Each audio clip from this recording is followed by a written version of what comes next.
Head coach John Gruden and GM Mike Mayock have an affinity for Clemson's football program. In the last 2 years, the Raiders have drafted 5 Clemson Tigers, 2 of them on offense and 3 of them on defense. And those 3 defensive players were a part of Clemson's 2018 championship defense. They were each drafted in rounds 1, 2, and 3, so they are expected to have some type of impacts individually. They will each be on one of the 3 levels of the defense, so they're expected to make a big collective impact as well.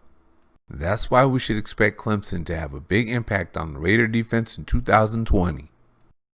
The first one is 2019 number 4 overall defensive end Clelin Ferrell, and he showed right away that you can't run at him.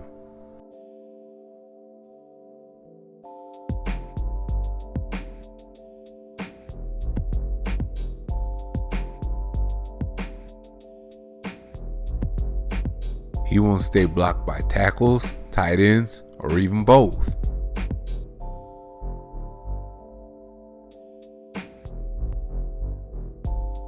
You're not going to succeed running away from him either. He gets down the line in a hurry.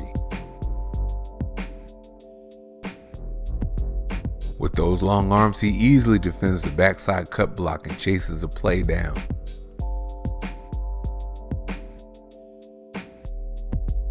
And he's very disciplined, so he takes the right angle and doesn't overrun the play. But Ferrell was often used at defensive tackle on passing downs, and he wasn't very comfortable there. Oh.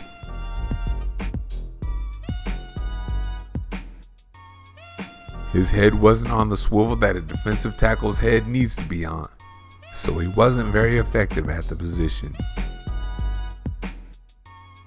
But the Raiders felt like they had to play him there because Benson Mayowa started the season wreaking havoc on opposing quarterbacks on 3rd downs.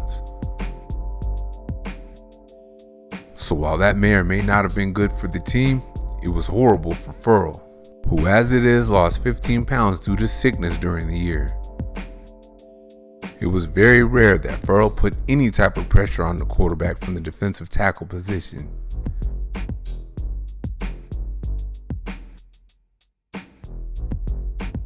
If he was a baseball player, you'd say he couldn't hit a loud foul ball most of the time.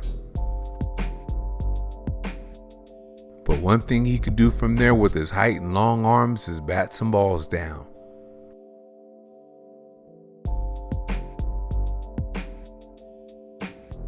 He was also smart enough to sniff out screens and get to some of those. Anytime he's lined up anywhere in the middle, he's a threat to bat a pass down.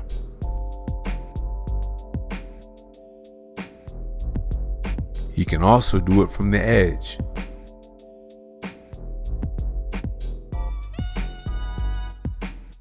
In 2020, look for him to build on the 5 passes he batted down in 2019. I was really excited to see what Ferrell's sack numbers would be in 2019 when he got his first one in week 1. Then he went through that period where he got sick and he lost 15 pounds. Lining up at defensive tackle didn't help either. Then in week 10, back at defensive end on rushing downs against the LA Chargers, he scratched again.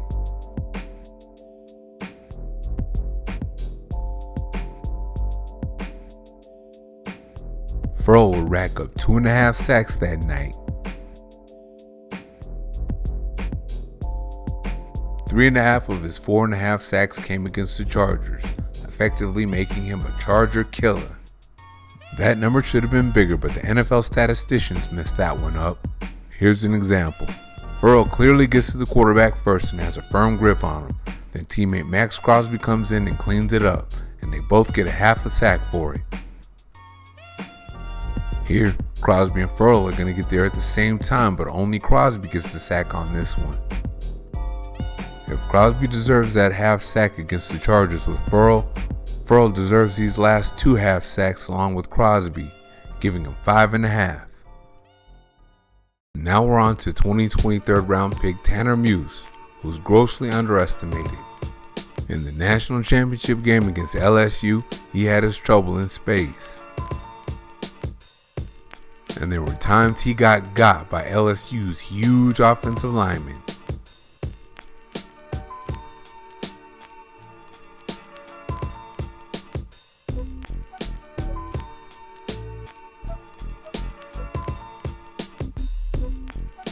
But Muse can be a good linebacker.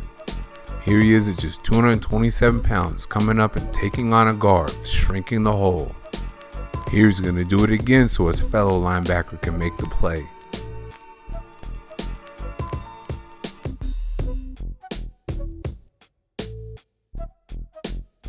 Here he takes on two huge LSU linemen and doesn't give ground while Isaiah Simmons makes the play. He can also take on and shed linemen on the way to making the play himself.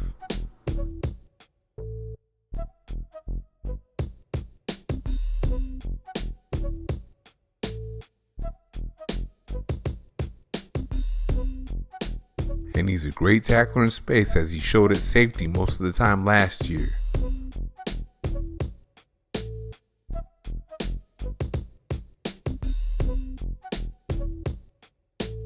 See the hole, see the ball carrier one-on-one, and boom. He stays disciplined and doesn't over-pursue.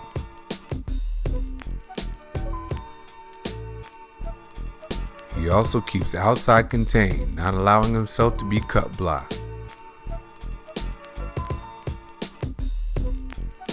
And with that 4.41 at the combine, 4.38 his pro day 40 speed, you're not going to get the corner on him. You'll barely get the ball out to the receiver on the screen when he's blitzing.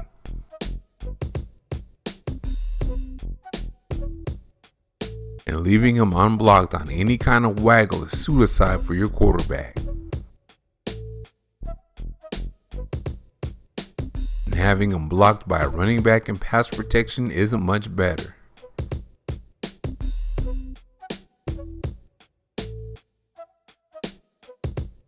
He has the film study and instincts to sniff out screens.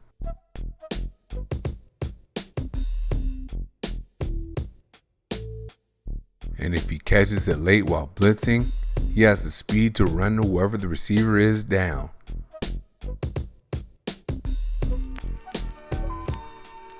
When he drops into his zone, he leaves opposing quarterbacks very little margin for error to get the ball in behind him. He can even do so after bluffing on a blitz.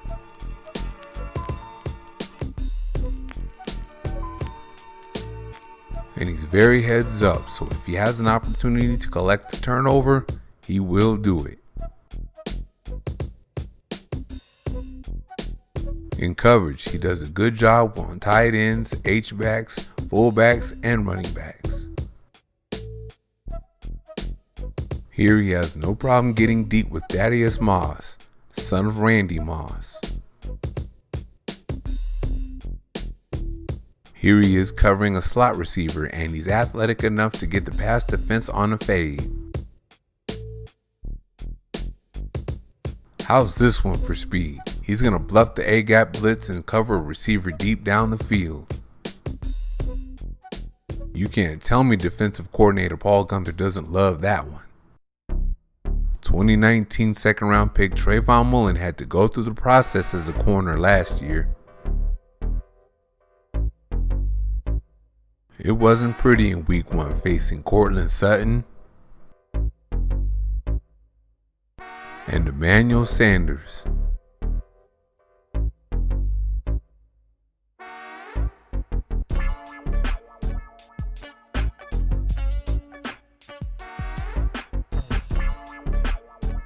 Of the 4 times he was targeted, he gave up 3 catches and a touchdown.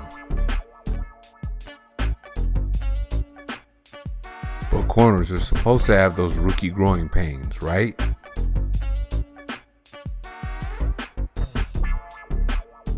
Well, Mullen did, and he would figure it out as step by step he got closer to defending these passes.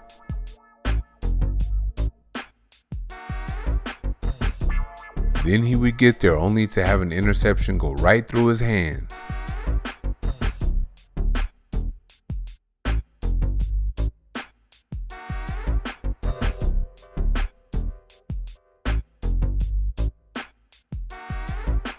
Then eventually, when his team needed it the most, he finally got his first interception.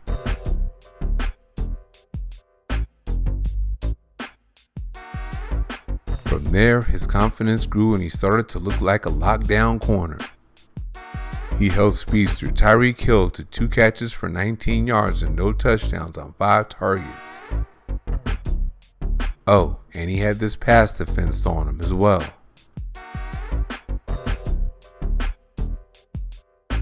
He held All-Pro tight end Travis Kelce to 1 catch for 14 yards and no touchdowns on 3 targets. And he had what should have been his second interception of the season while covering Mecole Hardman, but it didn't count due to a bogus pass interference call. Either way, it was hard to slip anything in there on Mullen during the second half of the season. He has the arm length and physicality to play bump and run on you.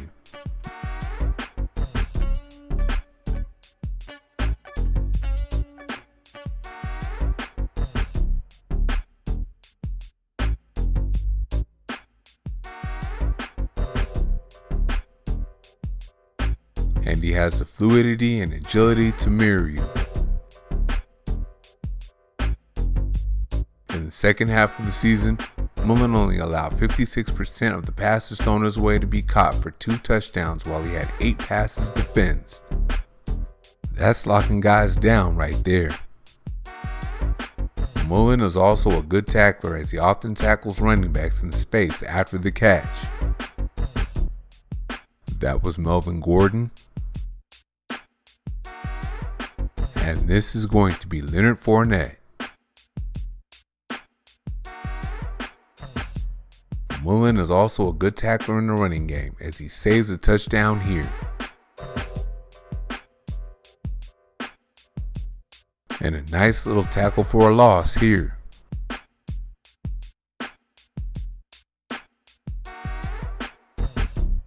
He does not hesitate to come up and make the tackle in the running game.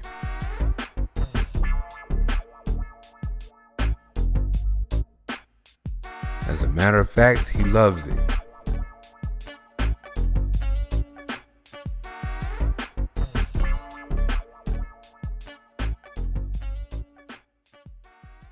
Ferrell went through a lot with sickness and weight loss his rookie year, but he was good against the run right away, and his pass rushing came along, so look forward to a big sophomore year from him.